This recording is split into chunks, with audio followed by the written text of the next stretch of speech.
Good morning, dear students. This is the next lecture of our course. This is the lecture number 11. Title of this lecture is Weather Hazards. Okay, in last lecture we have seen the weather forecasting. Weather forecasting means prediction of weather condition. Okay, that is called as weather forecasting. Means in future मध्ये weather condition किंवा हवामानातील बदल याचा अंदाज अगोदर लावला जातो, त्याला काय म्हटलं जातं, weather forecasting. There are 3 types of weather forecasting. First one is short range weather forecasting, second medium, and third long range forecasting. Okay, it is valid, the short range weather forecasting is valid up to 3 days, 1 to 3 days. Okay, medium range forecasting is valid up to 3 to 10 days, and long range weather forecasting is valid up to 10 to 30 days or one season. That is the types of weather forecasting. Okay, definition and types of weather forecasting we have already seen in last lecture. Now see the next lecture, the lecture number 11, that is weather hazards. Okay, weather hazards त्याच्यामध्ये आपण पाहणार आहोत drought म्हणजे काय, floods म्हणजे काय, Frost म्हणजे काय, ट्रॉपिकल सायक्लॉन म्हणजे काय, अँड एक्स्ट्रीम वेदर कंडिशन्स. त्याच्यामध्ये हीट वेव्ह आणि कोल्ड वेव्ह म्हणजे काय, त्यांचे डेफिनेशन, त्यांचा इफेक्ट क्रॉपवरती, ॲनिमल्सवरती आणि ह्युमन बिईंगवरती यांचा इफेक्ट काय होतो हे आपण या लेक्चरमध्ये पाहणार आहोत.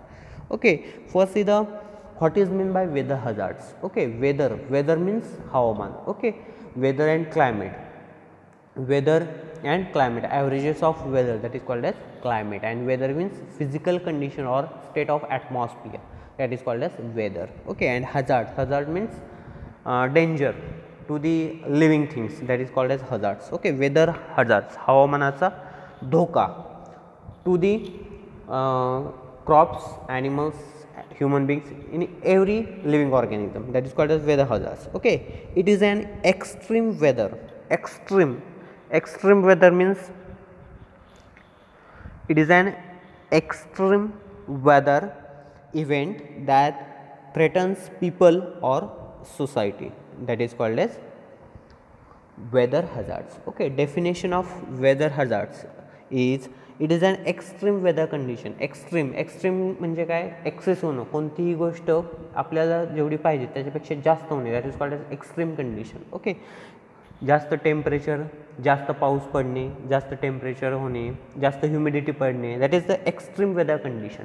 पाहिजे जेवढी नॉर्मल कंडिशन आहे त्याच्यापेक्षा कोणतीही गोष्ट जास्त झाली, एक्सेस झाली, तर त्याला आपण काय म्हणतो, एक्स्ट्रीम वेदर कंडिशन. टेम्परेचर वाढलं, ह्युमिडिटी वाढली, पाहिजे जेवढी आहे त्याच्यापेक्षा जास्त होणे, त्याला एक्स्ट्रीम वेदर कंडिशन असं म्हटलं जातं. That threatens people or society. Threatens means which is धोका. Okay, which affects the peoples or society. जर एक्स्ट्रीम वेदर कंडिशन झाली तर यांचा धोका कोणाकोणाला असतो, पीपल्स, लोकांना किंवा सोसायटी पीपल्स असतील त्यांना धोका असतो, that is called as weather hazards. Okay, it is an extreme weather conditions which affects and which threats the peoples or society or every living organism, that is called as weather hazards. Okay, in the weather hazards it includes first that is drought म्हणजे काय, दुष्काळ. Second आहे flood म्हणजे काय, पूर येणे. Then third आहे Frost. Okay, Frost म्हणजे काय, आपण लास्ट लेक्चरमध्ये बघितलेलं आहे. फ्रॉस्ट म्हणजे काय, ह्युमिडिटी ह्या लेक्चरमध्ये फ्रॉस्ट म्हणजे काय बघितलेलं आहे. ओके, फ्रॉस्ट म्हणजे काय, गोठलेलं दवं. ओके, फॉग आणि फॉग म्हणजे धुके आणि फ्रॉस्ट म्हणजे गोठलेलं दवं. ओके, किंवा जेव्हा जास्त थंडी पडते तेव्हा जे पानावरती जे थेंब असतात, पाण्याचे थेंब असतात, त्यांचं आईस क्रिस्टलमध्ये रूपांतर होणे, that is called as frost. Okay, then tropical cyclones. Okay, cyclone म्हणजे काय, सायक्लॉन आणि अँटी सायक्लॉन हे आपण लास्ट लेक्चरमध्ये पाहिलेलं आहे. ओके, सायक्लॉन म्हणजे चक्रीवादळे. ओके, आणि ट्रॉपिकल सायक्लॉन म्हणजे काय, उष्णकटिबंधीय चक्रीवादळे. हे कुठं तयार होतात, उष्णकटिबंध जिथं रिजन आहे तिथं तयार होतं, म्हणून याला ट्रॉपिकल सायक्लॉन असं म्हटलं जातं. देन हीट वेव्ज म्हणजे काय, उष्णतेची लाट. ओके, कोल्ड वेव्ज त्याला काय म्हटलं जातं, थंडीची लाट, एकदम कडाकीची थंडी पडणे किंवा एकदम गरम होणे, that is heat wave and cold waves असं आपण त्यांना म्हणतो. Then the storm. Dust storm म्हणजे काय? धुळीचे वादळ. जेव्हा विंड स्पीड ओके वाऱ्याचा वेग वाढतो तेव्हा डस्ट स्टॉर्म येतं, धुळीचे वादळ आपण त्याला मराठीत म्हणतो. नंतर आहे सँड स्टॉर्म. सँड म्हणजे काय? वाळू. ओके, वाळू वादळ असं म्हटलं जातं सँड स्टॉर्म. याच्यामध्ये जी सँड असेल, वाळू असेल, ती एका जागेवरून दुसऱ्या जागेवर ट्रान्सफर होतं थ्रू द विंड, वाऱ्याच्या साह्याने. That is called as dust and sand storm असं म्हटलं जातं. आणि हेल स्टॉर्म. हेल म्हणजे काय? गारा. आणि स्टॉर्म म्हणजे काय? वादळ. ओके, गारांचं वादळ किंवा गारपीट पडणे किंवा गारा पडणे, that is called as hail storm. Okay, गारा पडणे असं म्हणतो आपण. This is the extreme weather hazards. Okay, ह्यांचा आपण स्टडी डिटेलमध्ये पाहणार आहोत या टॉपिकमध्ये. याच्यावरती तुम्हाला एक्झामला शॉर्ट नोट विचारली जाते. So this is the most important lecture.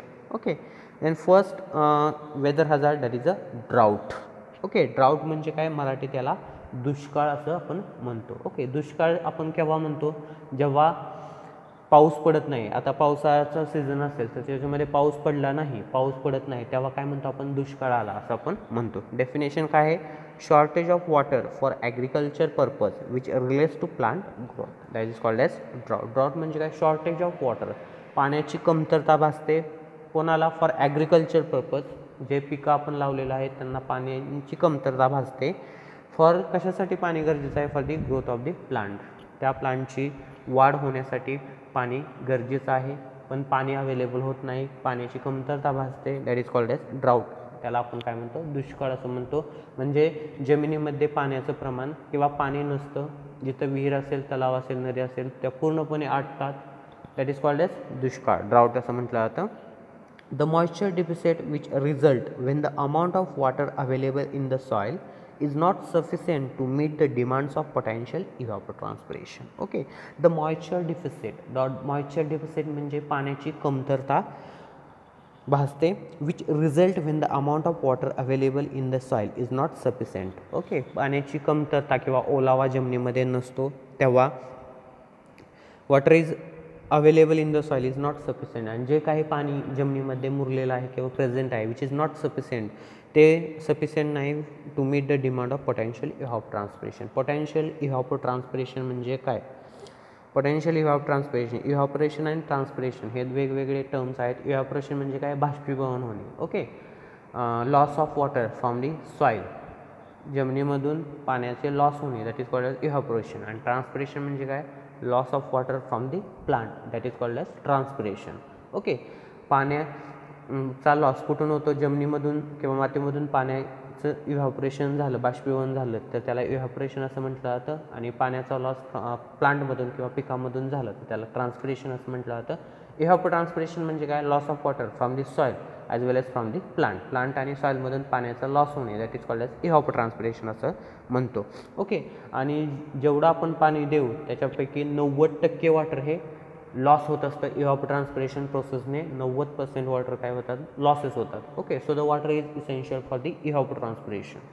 Okay, the condition under which crops fail to mature because insufficient supply of water through rains. आणि जेव्हा ड्राउट पडतो की दुष्काळ येतो तेव्हा प्लांट्स फेल टू मॅच्युअर, जे काही पीक लावलेलं आहे ते पीक काय होत नाही? मॅच्युअर होत नाही, त्याच्यामध्ये दाणे भरले जात नाही. जरी दाणे भरले तरी ते टणक असे दाणे होत नाहीत किंवा त्याची क्वालिटी व्हेरी पुअर असते.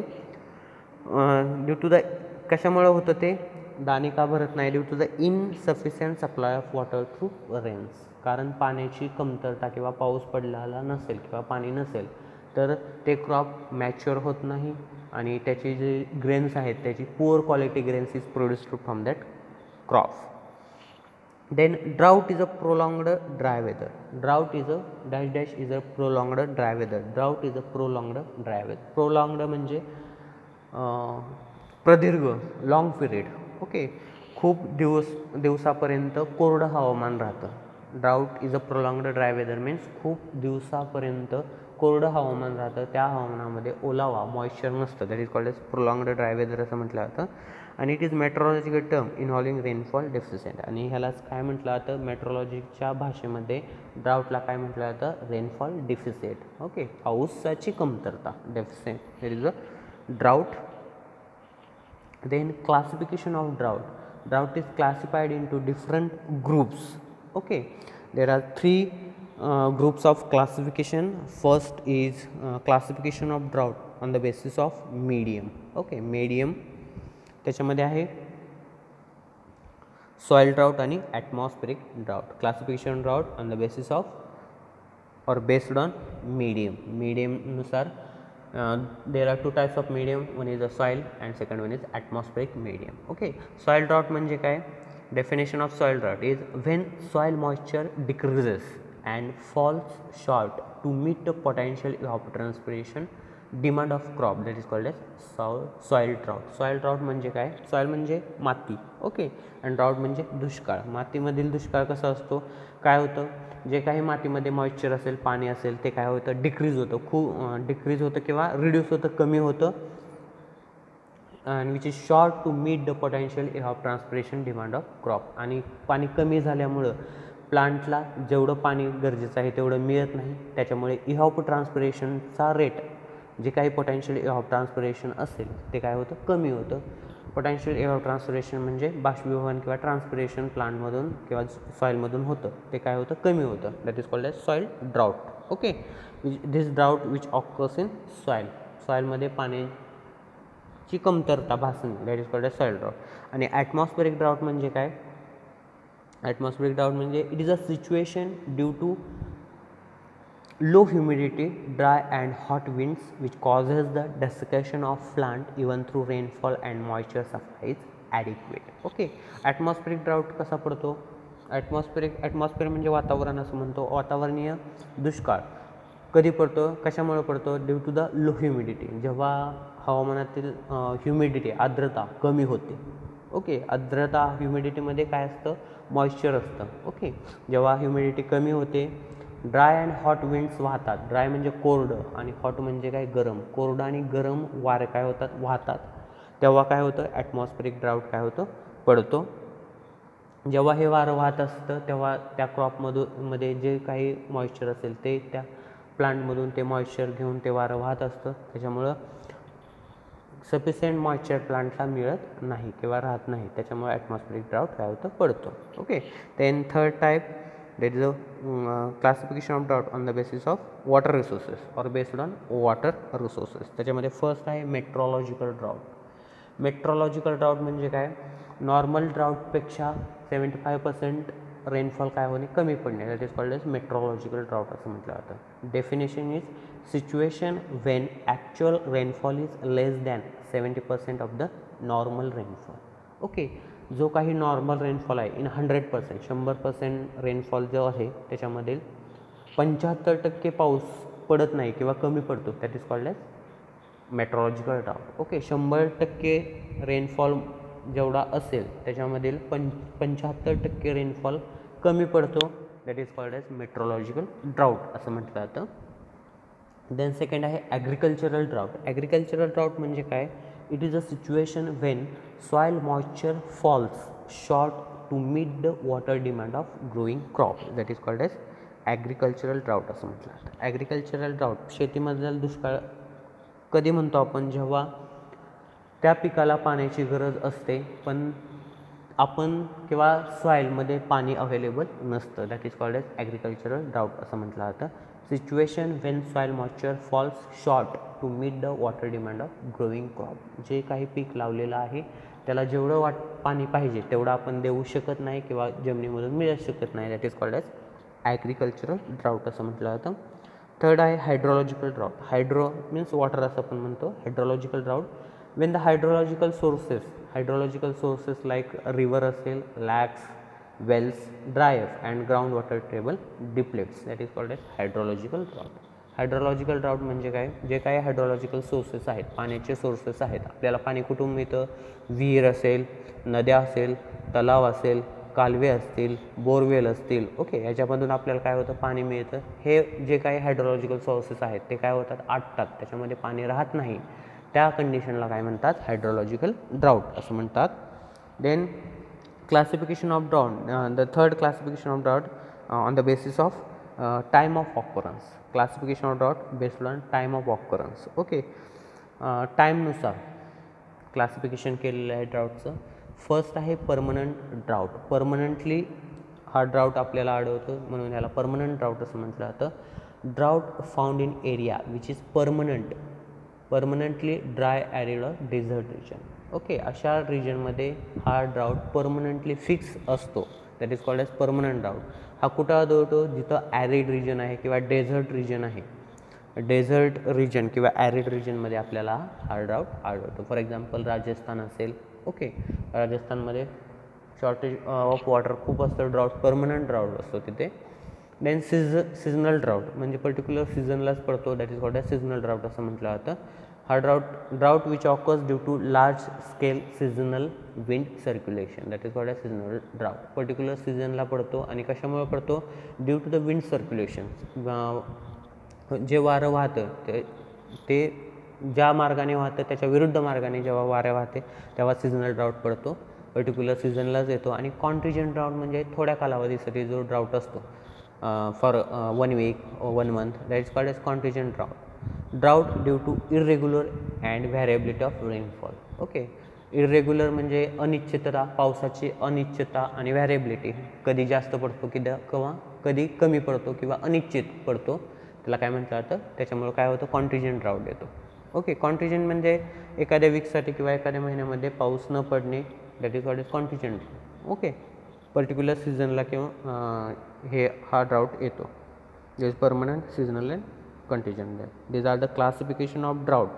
Drought classification is divided into 3 groups based on medium, based on water resources, and based on time of occurrence. Okay, these are the classification of drought.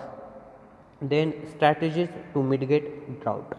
Okay, जर ड्राउट पडलेला आहे किंवा दुष्काळ पडायच्या अगोदर आपण काय काय स्ट्रॅटेजी केल्या पाहिजेत, ओके, पिकांसाठी, त्या या पॉईंटमध्ये पाहणार आहोत. Strategy to mitigate drought. First आहे do land preparation properly to hold and absorb maximum moisture into the soil. Okay, land preparation व्यवस्थित करायचे जेणेकरून जे पावसाचं पाणी आहे ते जमिनीमध्ये व्यवस्थित काय होईल? मुरेल. Okay, for example deep प्लॉविंग.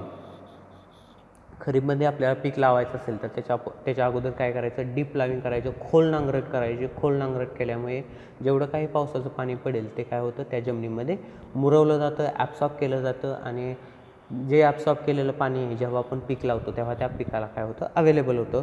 So do land preparation properly to hold and absorb the maximum water or moisture into the soil. Second आहे higher plant should use one of the 3 main drought resistant mechanisms. Higher plants जे आपण लावणार आहोत त्याच्यासाठी you have to use 3 main drought resistant mechanism. Drought resistant mechanism आहेत. First आहे drought escape, second आहे drought avoidance, and third आहे drought resistant.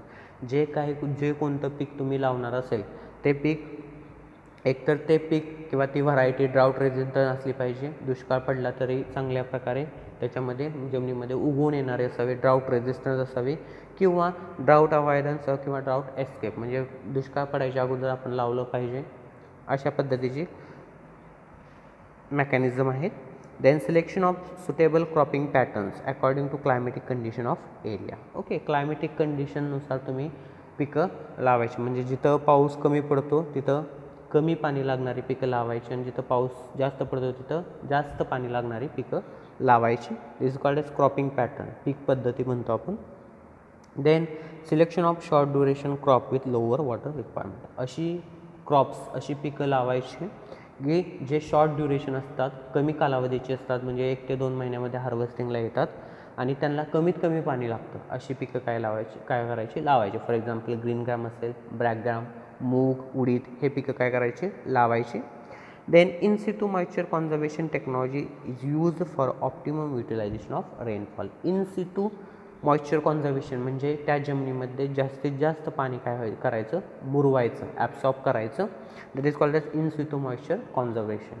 Okay, land आणि short duration crops which are grown on this type of soil. This is the strategies to mitigate the drought. Then next point, that is the rainwater harvesting. Rainwater harvesting means you have to use or collect the excess rainwater and then used in the shortage of when the shortage of water is observed, that is the rainwater harvesting. Okay, in situ moisture conservation means जे काही जमीन आहे त्याच्यामध्ये काय करायचं, पाणी जास्तीत जास्त पाणी काय करायचं, मुरवायचं. That is called as in situ moisture conservation. Then rain water harvesting म्हणजे काय, रेन वॉटर हार्वेस्टिंग म्हणजे पाऊस जेव्हा पाऊस पडतो, पाऊस पडल्यानंतर जास्तीत जास्त पाणी काय होतं, जमिनीमध्ये मुरतं. ओके, आणि जमिनीमध्ये ते पाणी ॲब्सॉर्ब झाल्यानंतर जास्त पाणी जेव्हा मॅक्रोपोस आणि मायक्रोपोस सॉईलमधील भरतात तेव्हा जमिनीमध्ये पाणी मुरवलं जात नाही. ते पाणी काय होतं, तसंच वाहत वाहत वाहत समुद्रात मिळतं. ओके, ते वाहणारं पाणी आहे ते काय करायचं, कलेक्ट करायचं किंवा स्टोअर करायचं. आणि जेव्हा आपल्याला पाण्याची कमतरता भासेल उन्हाळ्यामध्ये तेव्हा आपण हे काय करायचं, पाणी वापरायचं. Then mulching. मल्चिंग म्हणजे काय, आच्छादन करणे. आच्छादन by using the plastic mulching असतं, किंवा क्रॉपचा रेसिड्यू असेल किंवा स्ट्रॉ असेल तो काय करायचा, जमिनीवरती पसरवायचा. That is called as mulching असं म्हटलं जातं, आच्छादन असं म्हटलं जातं. याच्यामुळं काय होतं, मल्चिंग केल्यामुळं जे काही पाणी जमिनीमध्ये आहे त्याचं इव्हॅपोरेशन होत नाही. ओके, आणि इव्हॅपोरेशन झालं नाही तर पाणी काय होत नाही, पिकाला पाणी जास्त लागत नाही. That is the mulching. Okay, main object of mulching to reduce the evaporation losses from the soil. Then anti transparence. Anti transparent म्हणजे काय, ट्रान्सपिरेशन म्हणजे काय, loss of water from the plant. पिकामधून, त्याच्या लिव्हजमधून, स्टेममधून ओके वॉटरचे काय होतात, लॉस होतात, लॉस ऑफ वॉटर होतो. ते होऊ नये म्हणून काय करायचं, अँटी ट्रान्सपॅरंट वापरले जातात. असे केमिकल्स पिकांवरती, क्रॉपवरती फवारले जातात की त्याच्यामधून ट्रान्सपिरेशन लॉसेस काय होतात, कमी होतात. म्हणजे पाण्याचे लॉसेस त्या पिकामधून कमी होतं. दॅट इज कॉल्ड अँटी ट्रान्सपॅरंट आहेत. त्याच्यामध्ये अँटी ट्रान्सपॅरंटमध्ये परत टाईप आहेत. स्टोमाटा क्लोजिंग टाईप असेल, सायकोसेल असेल, ग्रोथ रिटार्डंट आपण म्हणतो. Okay, these are the different chemicals which are use for controlling the transpiration losses from the plant. Then low plant population. Okay, you have to maintain the minimum plant population. Minimum plant population म्हणजे रोपांची संख्या. Okay, minimum ठेवायची, कमीत कमी रोपं काय करायची, ठेवायची. जर आपण एक्सेस जास्त रोपं जर ठेवली तर त्यांचं ते जमिनीमधून पाणी काय करतात, जास्त ॲब्सॉर्ब करतात आणि इव्हॅपोरेशन किंवा ट्रान्सपिरेशन जास्त होतं. म्हणून मिनिमम प्लांट पॉप्युलेशन, कमीत कमी प्लांट पॉप्युलेशन ठेवायचं, रोपांची संख्या ठेवायची, जेणेकरून ट्रान्सपिरेशन लॉसेस काय होतील, कमी होतील. Then short and drought resistant variety, you have to use or you have to grow the short and drought resistant varieties. अशा फॉर एक्झाम्पल मला ज्वार क्रॉप लावायचा आहे तर ज्वार क्रॉपच्या अशा व्हरायटी लावायच्या की त्यांच्यापासून त्या शॉर्ट ड्युरेशन असतील, कमी कालावधीच्या असतील आणि ड्राउट रेजिस्टंट म्हणजे कमी पाण्यामध्येही चांगल्या प्रकारे उगवून येणाऱ्या असाव्यात. अशा व्हरायटी काय करायच्या, आपण लावायच्या. Then thinning of foliage to reduce evapotranspiration. Okay, evapotranspiration कमी करण्यासाठी काय करायचं, थिनिंग करायचं. थिनिंग म्हणजे काय, मराठीत त्याला विरळणी असं म्हटलं जातं. ओके, विरळणी केली जाते. फॉलिएज म्हणजे लिव्ज असतील, क्रॉपचे कोणत्याही लिव्ज असतील तर काय करायचे, लिव्ज आपण काय करायचे, काढायचे, जेणेकरून त्याच्यामधून ट्रान्सपिरेशन लॉसेस काय होणार नाहीत, कमी होतील किंवा होणार नाही. त्याच्यामुळं त्या पिकाला पाणी कमी लागेल. That is the thinning of foliage to reduce the evapotranspiration. Okay, these are the different strategies is used to mitigate the drought. Drought येण्यापूर्वी किंवा ड्राउट आल्यानंतर, येण्याच्या अगोदर आपण कोणकोणते प्रॅक्टिसेस केली पाहिजे जेणेकरून कमी पाण्यामध्ये पीक काय होईल, चांगल्या प्रकारे उगवू नये. These are the strategies to mitigate the drought. Okay, the remaining weather hazards we will see in next lecture. Thank you.